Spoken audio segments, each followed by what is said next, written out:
팔복 꼭 받으셔야 되겠습니다. 오늘은 둘째 복입니다. 우리 성경 말씀 마태복음 5장 4절에 있는 말씀을 함께 보시도록 하겠습니다. 마태복음 5장 4절에 있는 말씀입니다.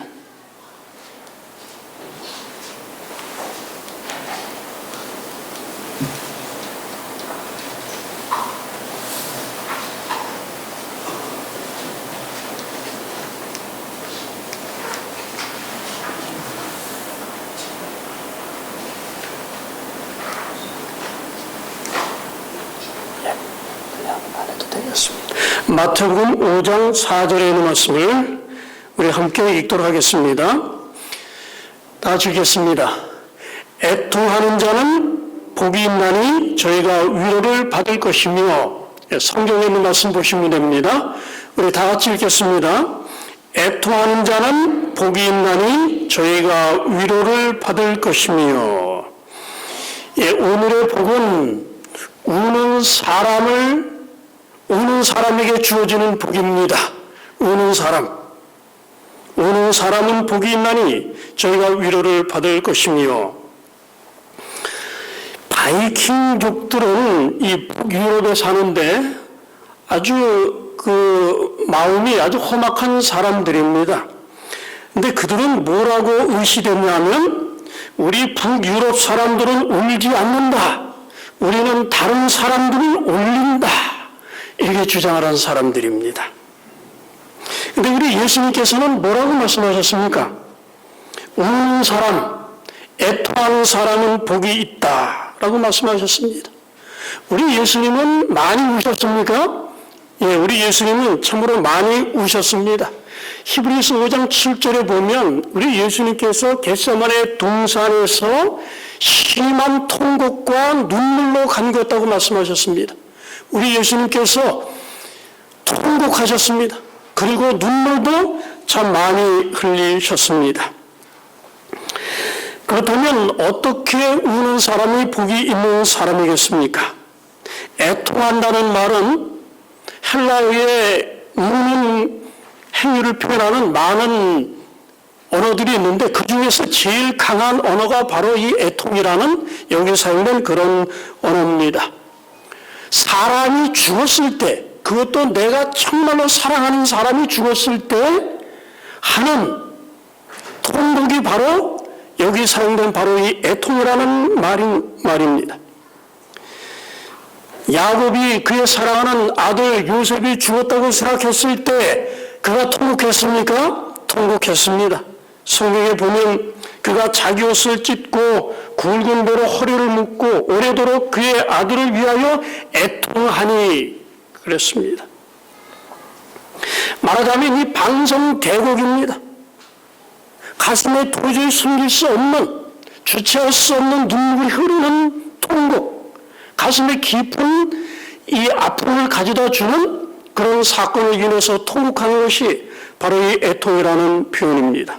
그런데 예수님께서 여기 말씀하시기를 애통하는 자는 복이 있나니, 그런데 그 애통은 죽은 자를 위하여 애통하듯이 우는 사람은 복이 있다, 이렇게 말씀하셨습니다.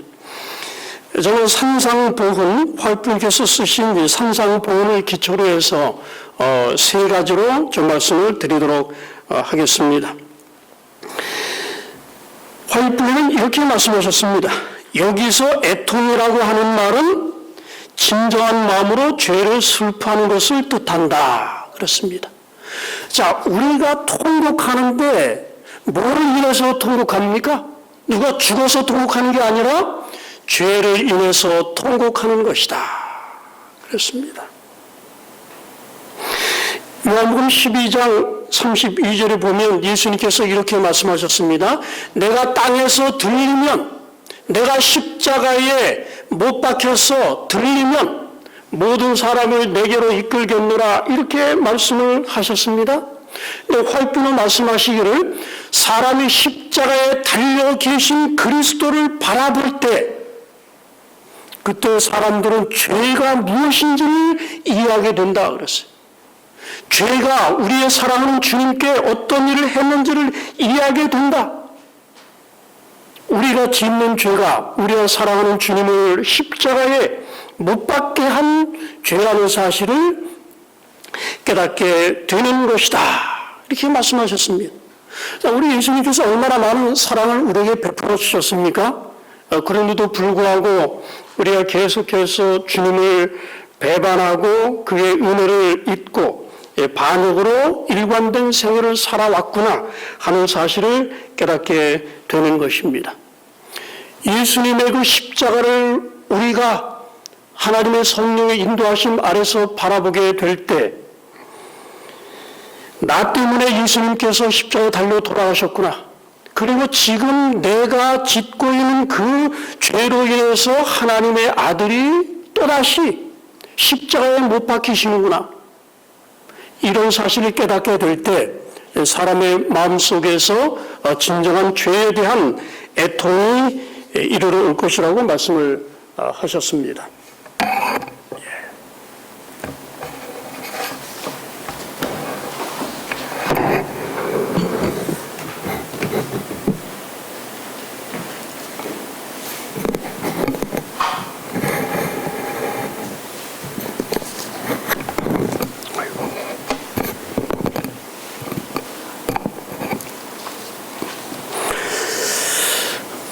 우리 성도 여러분, 교통법규 범해 보셨죠? 아마 한두 번씩은 다 범해 보셨을 겁니다. 근데 교통법규 범하고 여러분 어떤 생각이 드십니까? 아, 내가 교통법규를 범했는데 우리나라 대통령인 이 박근혜 대통령의 마음을 내가 상하게 했구나. 여러분 그렇게 애통하십니까? 안 하십니까? 예? 아이고, 내가 이거 어떻게, 뭘 한눈 팔다가 어떻게 교통경찰도 내가 못 보고 그랬구나. 이렇게 생각하지 않습니까?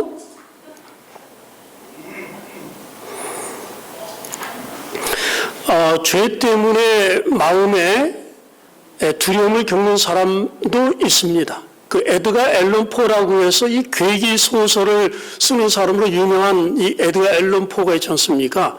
근데 그의 한 그 소설을 보게 되면 주인공이 한 사람을 죽였습니다. 그래서 이제 지하실에 묻었습니다. 그런데 어느 날부턴가 갑자기 지하실에서 사람의 심장 뛰는 소리가 들려오는 거예요. 들려오는데 잠을 못 자는 겁니다. 그래가지고 아무리 그 소리를 듣지 않아도 그 소리가 계속 들리는 겁니다. 자기가 저지른 죄를 밝혀주는 그 심장 소리가 벌떡벌떡 뛰는데, 그래가지고 나중에 이제 주인공이 미쳐버립니다. 그러나 그 사람이 그 죄질을 저지른 것에 대해서 진정한 애통하는 마음은 없는 것입니다. 성경적으로 죄는 그러니까 추상적인 법규를 범하는 것 이상입니다. 그것은 바로 그런 법을 주신 하나님, 인격이신 그 하나님의 마음에 상처를 주는 행위인 것입니다. 우리가 십자가를 바라보게 될 때 그 사실을 깨닫게 되는 것입니다. 죄가 얼마나 무서운지를 우리가 알게 됩니다. 예수님께서는 내가 땅에서 들리면 모든 사람을 내게로 이끌겠노라 이렇게 말씀하셨습니다. 예수님은 군병들에 의해서 십자가에 못 박혀 돌아가셨습니다. 유대인들이 예수님을 죽이려고 결의하고 또 그런 조치들을 다 취했습니다. 그렇지만은 본질적으로 우리가 십자가를 바라보게 될 때 예수님께서 십자가에 달려 돌아가신 것은 바로 나 때문이다. 나의 죄 때문이다. 하는 그런 인식을 갖게 되는 것입니다. 나의 죄 때문에 세상에서 가장 아름다운 생명, 하나님의 생명이 십자가에 못 박히신 것입니다. 활보는 종종 이런 말씀을 하셨습니다. 이 세상에 구원받을 사람이 나 하나밖에 없다 할지라도 예수님은 나를 위해서 이 땅에 오셔서 십자가에 달려 돌아가셨을 것이다. 그렇습니다. 그러므로 예수님 십자가에 달려 돌아가신 것은 누구 때문입니까? 바로 저와 여러분의 죄 때문인 것입니다. 이런 위대한 사랑을 받았는데 내가 예수님의 마음을 아프게 하는 죄를 내가 또 저질렀구나.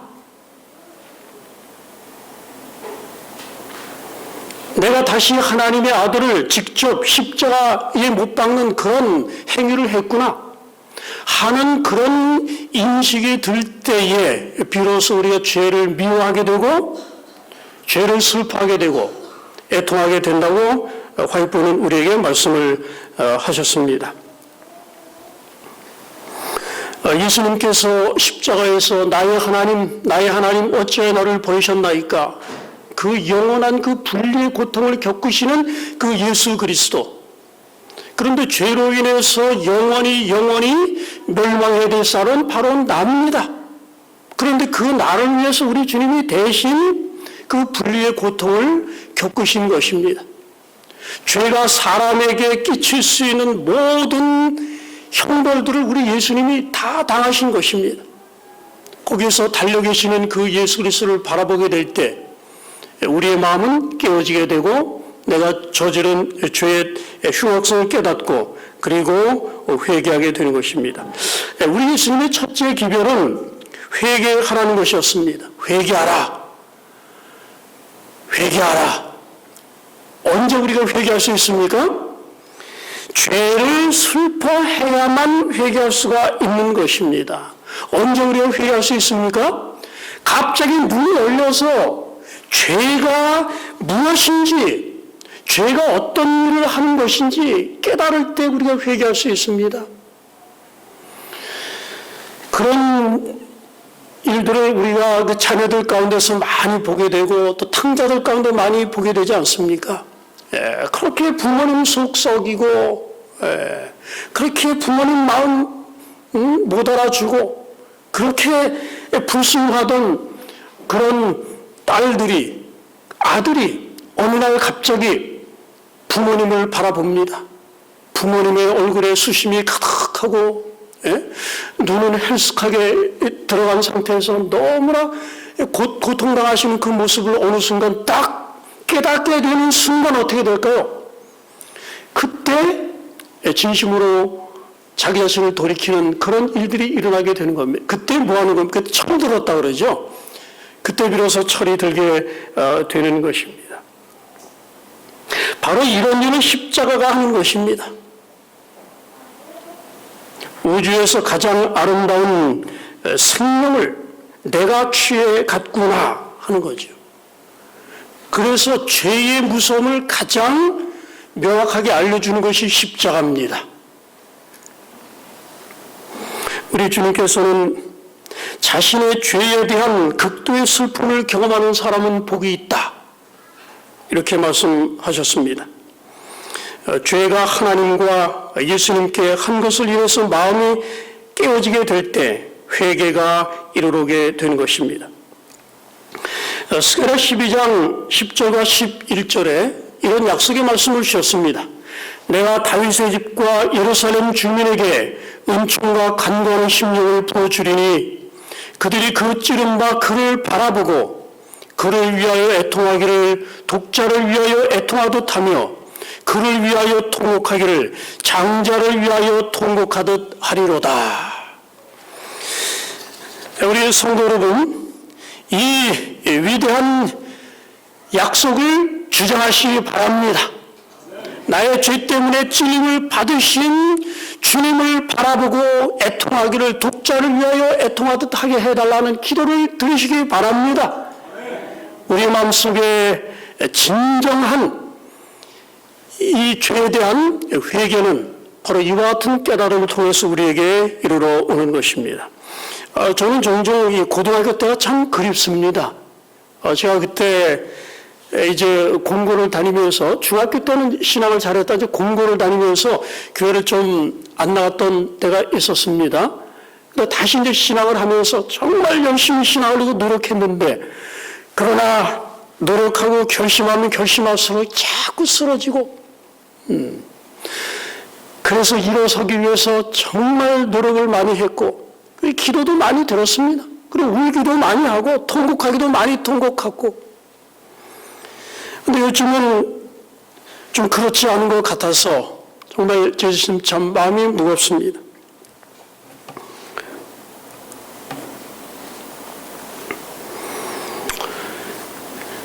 어떤 분이 이제 식탁에 갔는데 거기 식칼이 하나 놓여 있는 겁니다.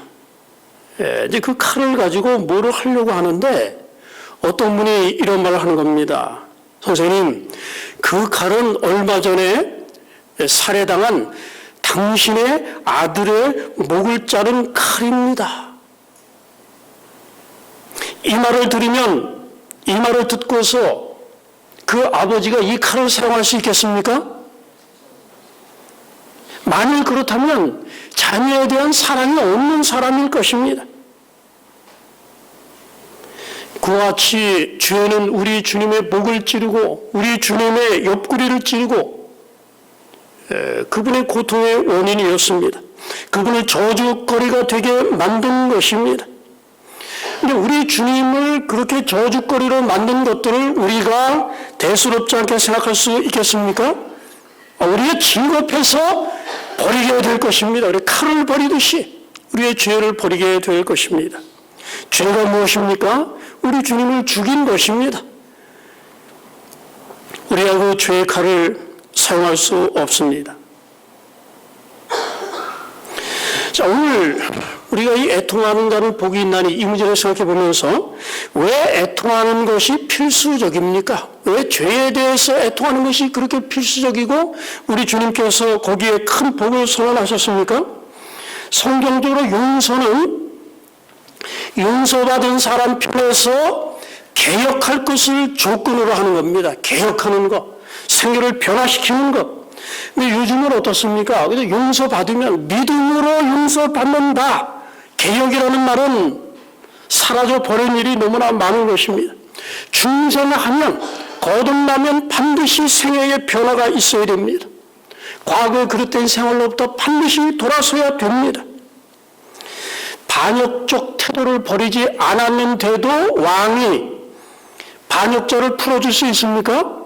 그런 일은 절대로 있을 수 없습니다. 이거는 비상식적이죠. 하나님께 대한 반역적인 태도를 버리지 않았는데도 하나님께서 반역자를 용서하실까요? 절대 그렇게 하실 수 없습니다. 이게 상식적으로도 그렇지 않고 또 성경적으로도 그렇지가 않습니다. 용서받았지만 여전히 죄를 사랑하고 의의 길을 미워하는 사람들로 교회가 가득 찬다면 어떻게 되겠습니까? 내 삶의 방식을, 옛 방식을 회개하지도 바꾸지도 않은 죄인들로 하늘이 가득 차게 된다면 어떻게 되겠습니까? 미국의 한 주지사가 교도소를 방문을 했습니다. 그러니까 주립교도소죠. 자신의 신분을 밝히지 않고 이제 한 감방에 가서 한 그 청년 죄수와 대화를 하고 싶은 마음이 생겨서 이제 대화를 하는데 얘기를 해보니까 사람이 아주 괜찮아요. 그래서 내심 내가 이 사람과 대화를 해보고 내가 이 청년을 사면을 시켜야 되겠다 이런 생각을 가지고 있었습니다. 질문을 했어요. 만일 자네가 행운을 얻어서 사면을 받는다면 무엇을 하고 싶은가? 그랬어요. 근데 이 죄수는 지금 자기가 대화 그린 사람이 누군지도 모르고 뭐라고 답변을 했냐면 내가 여기서 나가게 된다면 제일 먼저 나를 여기 보낸 판사의 목을 잘라버릴 것입니다. 주지사는 즉시 대화를 중지하고 나왔습니다. 그 죄수는 사면을 받지 못했습니다. 개혁하지 않은 사람, 마음이 변하지 않은 사람을 용서하는 것은 사회에 또 다른 살인자를 풀어넣는 것이나 마찬가지인 것입니다. 그래서 뭐가 필요합니까? 그래서 애통하는 것이 필요한 것입니다. 감옥에 가면 자기 잘못했다는 사람 별로 없다 그러잖아요. 다 재수 없어서 그런 등등 여러 가지 핑계를 다 댑니다. 이사야서 1장 18절에 보면 여호와께서 말씀하시되 오라 우리가 서로 변론하자. 너희 죄가 주어 같을지라도 눈과 같이 희어질 것이요 진홍같이 붉을지라도 양털같이 희게 되리라 그랬습니다. 근데 거기까지만 읽으면 안 됩니다. 그 앞에 뭐라 그랬어요? 그 전제가 있습니다. 16절 너희는 스스로 씻으며 스스로 깨끗하게 하여 내 목전에서 너희 악한 행실을 버리며 행악을 그치고 이 두 가지가 결합되어야 하는 것입니다. 여기 이제 사이코패스라고 있죠. 사이코패스. 참 죄책감을 못 느끼는 그런 사람이 있습니다. 연쇄 살인범들이 그런 사람들 아닙니까? 근데 요즘 보니까 우리 사회에 이 사이코패스가 너무나 많아요. 자신이 저지른 죄가 무엇인지도 모르고 그리고 그 죄가 얼마나 흉악한지도 모르고 그 죄를 뉘우치는 사람들도 별로 없어요. 그래서 방송이나 신문에 보면은 그런 죄를 저지르고도 현장 검증할 때 담담하게 죄책감도 없이 그렇게 하더라.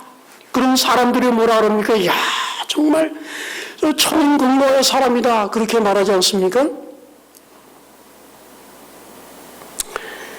죄를 슬퍼하는 것 정말 중요합니다. 그래야 어떻습니까? 그래야 죄를 볼 수 있고 그래야 사회에 돌아갈 수 있는 것입니다. 근데 성경에 보면 예수님의 십자가를 통해서 사람이 달라지게 된다. 동물은 양심이 없습니다. 동물은 자비라는 게 없습니다. 자신이 저지른 행위에 대한 반성 같은 게 없습니다. 근데 사람이 어떻게 이 파충류의 말을 듣고 나서 짐승의 마음을 갖게 된 것 같습니다. 느부갓네살이 짐승의 마음을 받았다가 위를 쳐다봤더니 총명이 다시 돌아오지 않았습니까? 요즘 자신의 죄의식을 못 느끼는 사람들이 십자가를 바라볼 필요가 있습니다.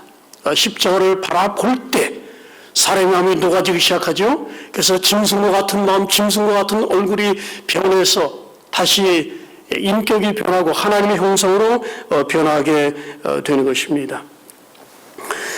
북유럽에 이런 전설이 있습니다. 한 괴물이 농부를 계속해서 괴롭힙니다. 이 괴물은 농부의 신출 규모에서 도저히 잡을 수가 없어요. 농부의 농작물을 망치고 또 농부의 이 농가 지붕을 다 뜯어놓는 등 온갖 이 악행을 저지릅니다. 참다 못한 이 농부가 이제 이 괴물과 싸우기로 결심합니다. 그래서 이제 매복을 했는데 드디어 이제 밤에 이 괴물이 나타났습니다. 그래서 농부가 괴물하고 이제 사투를 벌이는데 엎치락 뒤치락 역전을 몇 번 하고 드디어 농부가 이 괴물을 쓰러뜨렸습니다. 그리고 그 몸에 올라타가지고 허리춤에서 이 단도를 꺼내가지고 이 괴물의 심장을 찌르려가는 그 순간에 갑자기 달을 가리웠던 구름이 쫙 물러가면서 달빛이 그 괴물 얼굴을 딱 비쳤습니다. 근데 농부는 소설하시게 놀랐습니다. 왜냐하면 그것은 바로 자기의 얼굴이었다. 이게 이제 북유럽의 전설입니다. 죄는 사람을 짐승처럼 만들어 버립니다. 그러나 우리가 하늘을 우러러보고 십자가를 바라보게 될 때 그 짐승의 마음이 녹아지게 되고 정말 이 돌처럼 굳었던 마음들이 부드러워지게 되고 그 눈물을 통해서 다시금 하나님의 형상을 회복하는 모습을 볼 수 있습니다. 자, 우리 주님께서 말씀하셨습니다. 내가 땅에서 들리면 모든 사람을 내게로 이끌겠노라. 요한복음 12장 32절에 있는 이 위대한 말씀. 내가 땅에서 들리면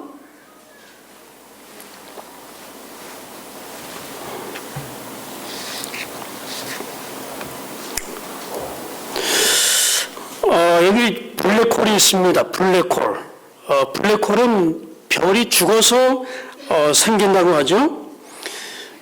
그래서 엄청나게 큰 이 별이 죽어가지고 뭐 거대한 별이 죽어가지고 말하자면 사이즈로 하려면 이 바늘끈만큼 그렇게 작게 이제 응축이 돼 버리면 그 중력이 얼마나 센지 빛조차도 탈출할 수가 없다 그럽니다. 이 세상에 빛보다 빠른 게 없습니다. 그러니까 아무도 탈출할 수 없는 게 바로 블랙홀입니다. 그런데 이 세상에 영적인 세계에도 블랙홀이 있습니다. 마귀는 계명성이라고 하지 않습니까? 모닝스타입니다. 찬란한 별이었습니다. 근데 그 별이 죽어서 하늘에 떨어졌어요. 그래서 블랙홀이 되어버렸습니다. 이 블랙홀의 중력은 굉장히 강력합니다. 우리의 죄된 본성의 그 미치는 힘은 너무도 큽니다. 육신의 정욕과 안목의 정욕과 이생의 자랑, 마귀의 선악에서 빠져나올 수 없습니다. 아무도 빠져나올 수 없습니다. 자, 그런데 여기 예수님께서 말씀하셨습니다. 내가 땅에서 들리면 모든 사람을 내게로 이끌겠노라. 여러분 아멘이십니까? 아멘이십니다. 우리가 아무리 강력한 죄악의 마수에 빠져 있다 할지라도, 사단의 블랙홀 속에 빠져 있다 할지라도 무엇이 우리를 끊어낼 수 있습니까? 십자가입니다. 십자가에 끌어당기는 힘은 마귀의 블랙홀보다 더 강력한 힘을 가지고 있는 것입니다. 여기 예수님 말씀하셨습니다. 내가 땅에서 들리면 모든 사람을 내게로 이끌겠노라. 그래서 이 지옥 구덩이에서 사람들이 끌어올려지, 그게 진짜 휴거입니다. 휴거. 끌어올려지는 거 있지 않습니까? 우리 주님은 그런 위대한 능력을 가지고 계신 분이십니다. 이게 바로 십자가의 힘입니다. 우리 주님께서 말씀하셨습니다. 내가 영원한 사랑으로 너를 사랑하기에 인자함으로 너를 이끌었다. 죄의 중력도 크지만은 그러나 사랑의 힘은 더 큰 것입니다. 우리가 십자가를 통해서 우리 자신의 죄를 뉘우치게 될 때 죄의 힘은 사라져버리게 됩니다. 죄의 중력은 사라지게 되고 사랑에 이끌려서 우리가 통곡하면서 죄가 얼마나 무서운지를 깨닫게 되고 그리고 개혁하고 다시 돌아서게 되는 것입니다. 그래서 우리 예수님께서 우리에게 하시는 애통하는 자는 복이 있나니 저희가 위로를 받을 것이며, 너무도 중요한 복입니다. 저도 예수님 말씀처럼 정말 제 독자를 잃어본 적은 없지만은 저는 그런 죄에 대해서 애통하기를 내가 그렇게 했으면 좋겠다는 생각을 이 말씀을 준비하면서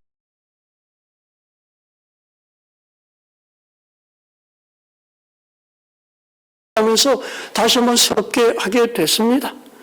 사실은 우리가 죄가 얼마나 무서운지를 잘 모르지 않습니까? 그래 십자가를 바라보셔야 됩니다. 그러면 내가 신중하지 못하게 정말 사랑 없이 행한 나의 죄 때문에 우리 예수님께서 다시금 십자가에 달려서 고통당하신다는 바로 그 인식이 우리를 죄에서 떠나게 만들고 회개하게 만드는 것입니다. 두 번째 화윗부인은 이 말씀을 어디에 적용하셨냐 하면 이 환난당하는 사람, 고난당하는 사람, 재난당한 사람, 사별한 사람, 그런 사람이 위로를 받을 수 있다. 이렇게 말씀하셨어요.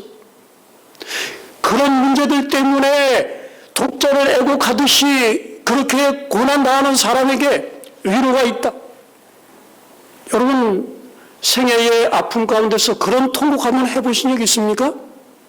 우리 주님께서 그런 사람이 복이 있다. 이렇게 말씀하셨습니다. 그 아랍에 이런 속담이 있습니다. 여기 스펠링이 좀 잘못됐네요. All sunshine makes a desert. 햇빛만 내리쬐면 뭐가 된다? 사막이 된다 하는 거죠. 비가 내려야 됩니다. 하늘이 어두컴컴해지고 병력도 좀 치고 비만이 할 수 있는 일이 있는데 사람의 경험에서도 평안한 순경의 때는 결코 우리가 얻을 수 없는 그런 경험들이 있습니다. 여기 주 예수님께서 이렇게 말씀하셨습니다. 그분께서 시련과 환난을 허락하시는 것은 우리의 유익을 위하여 그의 거룩하심에 참여케 하시기 위함이다. 그랬습니다. 거룩함을 얻는 수단의 하나가 무엇입니까? 시련과 환난입니다. 감당하기 심히 어렵고 가혹하게 보이는 시련이라도 일단 믿음으로 받아들이면 축복임이 분명될 것이다. 세상의 쾌락을 앗아가는 혹독한 재난이 오히려 우리의 눈을 하늘로 향하게 하는 수단이 될 것이다. 슬픔을 당하여 예수님 안에서 위로를 구하는 일이 없었더라면 결코 그분을 알지 못했을 사람들이 많이 있다. 이렇게 말씀하셨습니다.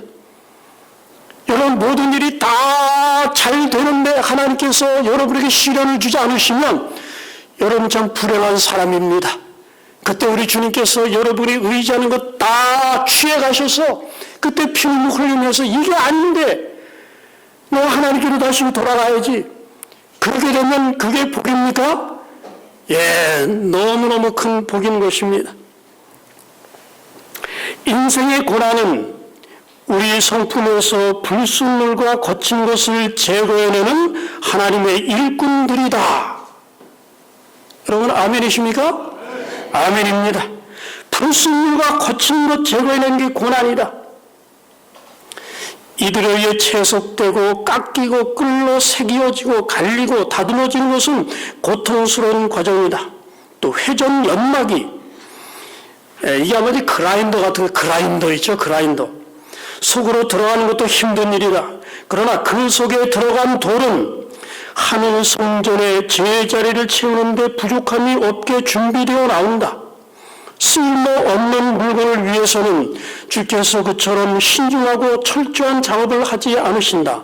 오직 그분의 보석만이 궁정의 식양대로 다듬어진다. 이렇게 말씀하셨습니다. 그래서 한마디로 뭘까요? 나는 공사 중입니다. 나는 공사 중입니다. 한번 따라 하십시오. 나는 공사 중입니다. 누가 공사하신 겁니까 지금? 하나님께서 공사하고 계시는 거예요. 저와 여러분을 하늘 성전에 돌로 만들기 위해서 지금 하나님께서 망치와 끌을 들고 그라인더를 가지시고 하늘 성전에 짜맞추기 위해서 지금 공사하고 계시다는 겁니다. 여기. 그러니까 시련이 감사합니까? 감사한 겁니다. 저와 여러분 하늘 성전의 식양대로 다듬은 보석이 되기 위해서 다듬어지는 그런 과정. 그러니 이 망치 맞고 끌에 맞고 그라인더에 갈리고 정말 아픈 과정입니다. 그렇지만 하나님 성전의 하나님 성전을 구성하는 한 재료로서 여기서 준비되고 있다는 이 놀라운 사실을 깨닫게 될 때 그런 고통과 아픔 속에서도 우리 하나님께 감사할 수 있는 것입니다. 우리 주님께서 여기 말씀하십니다. 내가 모든 것이 궁극적으로 너의 선을 위하여 역사하도록 만들 것이니라. 예, 공사 중입니다. 이제 공사하는데 전모가 잘 보이지는 않습니다. 그러나 이제 공사를 가리운 그걸 뭐라 그럽니까? 아시바 뭐 이런 거 다 딱 치웠을 때 멋진 모습이 나타나게 될 것입니다. 여기 특권의 이 대가라고 하는 책이 있습니다. 특권의 대가. 여러분, 가난한 사람이 자녀 교육시키기 쉽겠습니까? 아니면 부자가 자녀 교육시키기 쉽겠습니까? 부자가 어려울까요? 가난한 사람이 어려울까요? 가난한 사람이 어렵습니까? 절대 그렇지 않습니다. 부자는 너무나 어려워요. 어떻게 그 아이에게 겸손하다는 걸 가르칠 수 있겠습니까? 어떻게 그 아이에게 건설한 걸 가르칠 수 있겠어요? 어떻게 사람들을 존중하는 법을 배울 수 있겠습니까? 예절을 가르칠 수 있겠습니까? 거만한 거, 거만하지 못하게 가르칠 수 있겠습니까? 어렵다는 겁니다.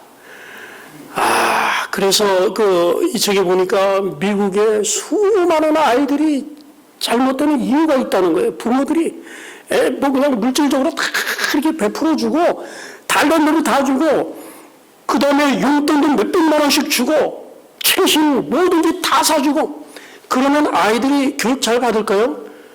최고의 그 과외 교사 다 붙여주고 가장 좋은 차트에서 아이들 등교 하교 다 시키고 절대 그렇지 않다는 것입니다. 수많은 비행 청소년들이 생겨나는데 이게 특권의 대가입니다. 특권을 가졌기 때문에 치르는 이 값이 너무도 크다 그랬어요. 네. 저는 종종 그렇습니다. 우리 하늘 아버지께서 정말 자원이 많으신 분인데 우리 하나님께서 원하기만 하면 얼마든지 다 주실 수 있는데 그리고 내가 하늘을 상속받은 사람인데 하나님께서 내가 원하는 대로 잘 안 해주셔. 하나님 너무 인색하신 분 같아요. 시련 주시고 고난 주시고 그리고 학교 다니려니 그 학비에 하나님께서 그냥 다 떨어뜨려 주시고 그러면 공부만 열심히 하고 얼마나 좋게 하나님이 특권 음식을 느끼만큼 그렇게 제게 안 해주셔요. 근데 제가 이 책을 읽고서 정말 우리 하나님은 정말 위대하신 분이로구나. 영국 왕실에서 그 왕대들 교육시킬 때 정말 평민들하고 거의 비슷하게 이렇게 가르치는 것처럼 우리 하나님께서 이 땅에서 우리는 응석 받아주시고 하나님대로 다 해주고 그러면 어떻게 될까요? 우리 하늘나라 못 갑니다. 하늘나라에 위대한 유업을 이어받을 사람이 되지 못합니다. 그러니까 때때로 우리 주님께서 우리를 결핍하게 하시고 시련을 주시고 여러 어려움을 통과하게 하셔서 하늘나라에 적합한 사람으로 키우시는 겁니다. 여러분 특권을 가지셨기 때문에 여러분이 치러야 될 대가가 있습니다. 이번에 그 대가가 무엇입니까? 우리 주님께서 주시는 그 시련들 우리가 묵묵한 마음으로 참고 기다리는 것입니다. 자, 여기 보면은 그 못이 있고 망치가 있습니다. 망치는 이 못의 입장에서 보면 어떻습니까? 아니 야속한 겁니다. 뭐 사정 없이 못대가리를 내려치지 않습니까? 그리고 어떤 경우는 못 옆으로 이렇게 못을 꺾어가지고 때려박지 않습니까? 그러나 못이 이 망치에 대해서 섭섭한 마음을 가질 필요가 없습니다. 왜냐하면 이 망치도 제 마음대로 하는 게 아니잖아요. 주인이 있어요. 주인의 뜻대로 움직이는 것에 불과한 것입니다.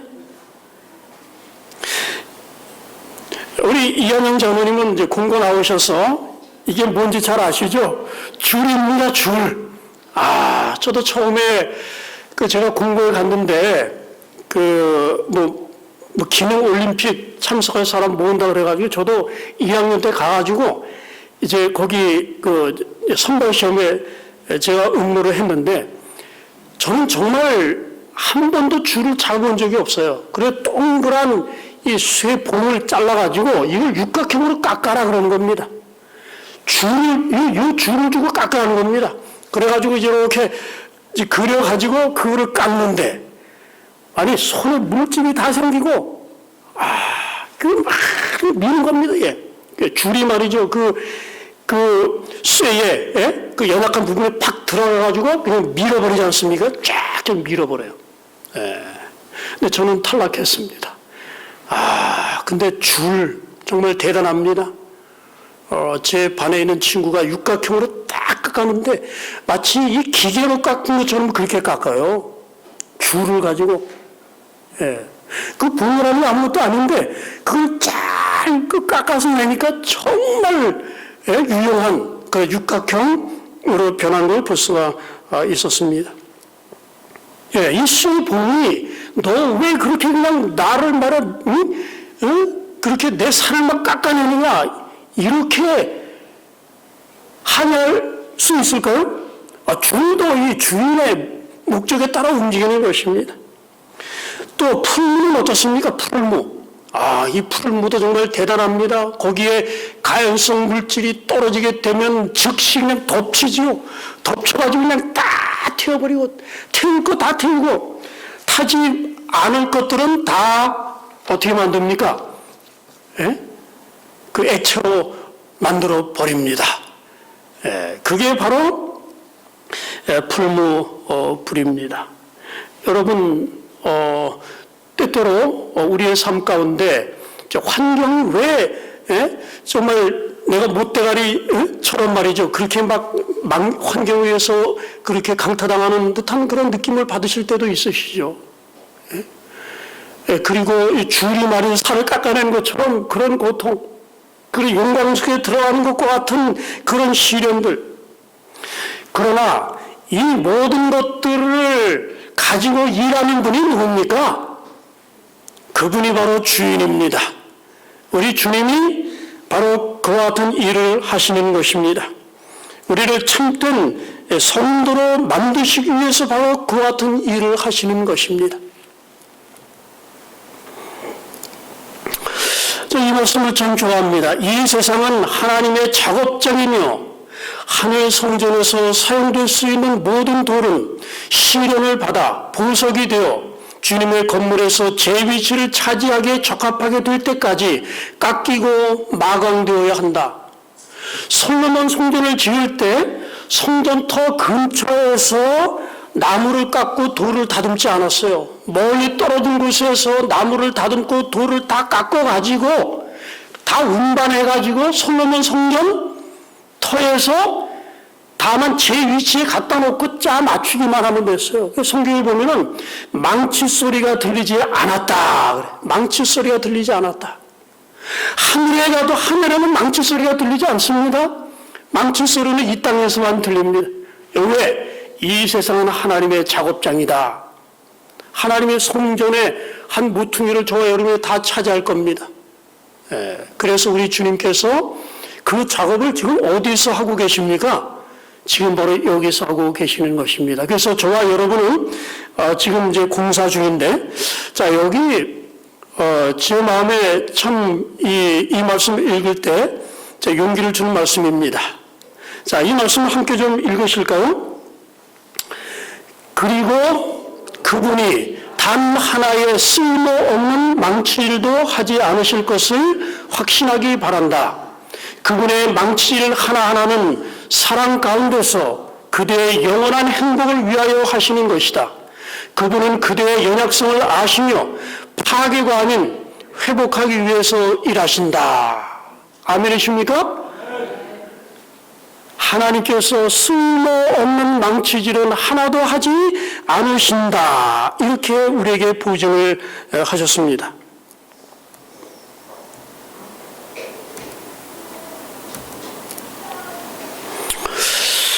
여기 곰이 나오지 않습니까? 참 이 곰이 대단히 강력한 존재입니다. 근데 왜 곰이 그렇게 강력할까요? 여기 보면은 모피로 털을 빼앗긴 동물들의 이 사체들이 나옵니다. 정말 너무나 끔찍하지 않습니까? 근데 제가 이누이트 족속에 관한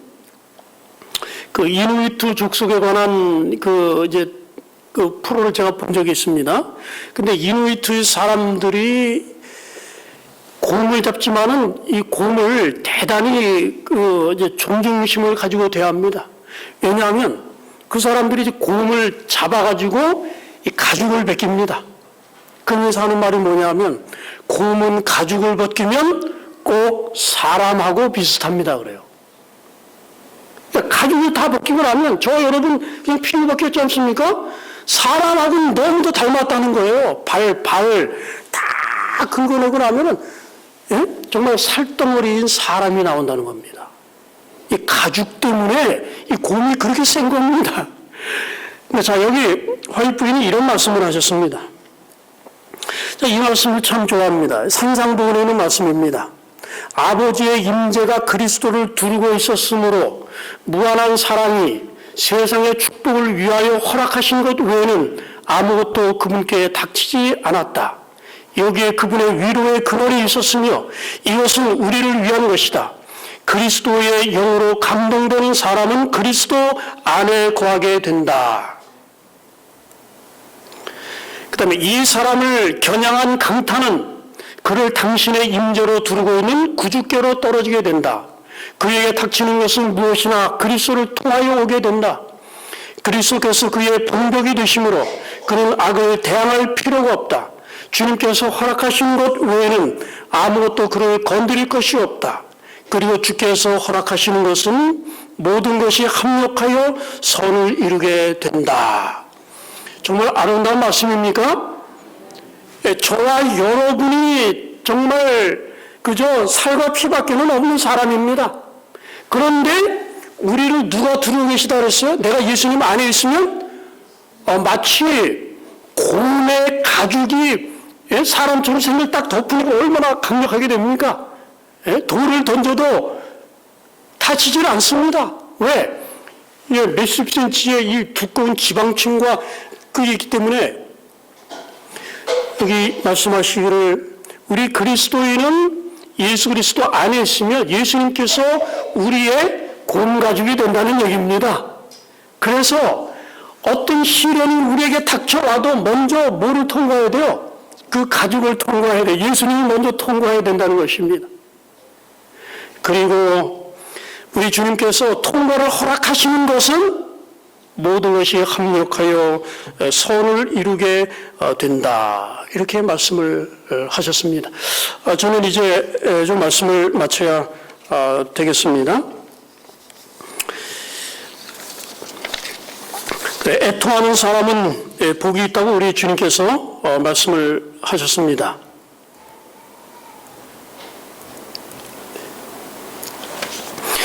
자신의 죄를 인하여 우는 사람은 복이 있습니다. 왜냐하면 그가 용서를 받게 될 것이기 때문입니다.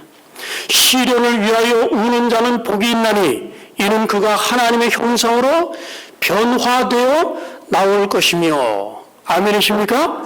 아멘이십니다. 세상의 죄와 고통을 인하여 우는 자는 복이 있나니 이는 저가 그리스도의 고난에 참여하여 영광도 함께 나눌 것이며. 참 우는 게 그렇게 중요합니다. 죄를 인해서 통곡할 수 있는 사람 복된 사람입니다. 시련 때문에 고통당하지만은 그러나 시련 배후에 있는 하나님의 놀라운 목적을 깨닫는 사람 행복한 사람입니다. 내가 지금 공사 중이다. 하나님 형상으로 변화되고 있는 과정이다. 그때 위로받을 수 있습니다. 세상에 죄가 많고 교회에 죄가 많고 구원받아야 될 사람들이 죽어가고 있습니다. 그런 사람을 위해서 죽은 자를 위하여 애곡하듯이 통곡하는 사람 복이 있습니다. 우리 그리스도의 고난에 동참하는 것입니다. 그리스도의 고난에 동참하면 우리의 영광도 함께 나누게 될 것입니다. 우리 성도들에게 이와 같은 삼중 축복이 함께 하시기를 주님의 이름으로 간절히 축원합니다.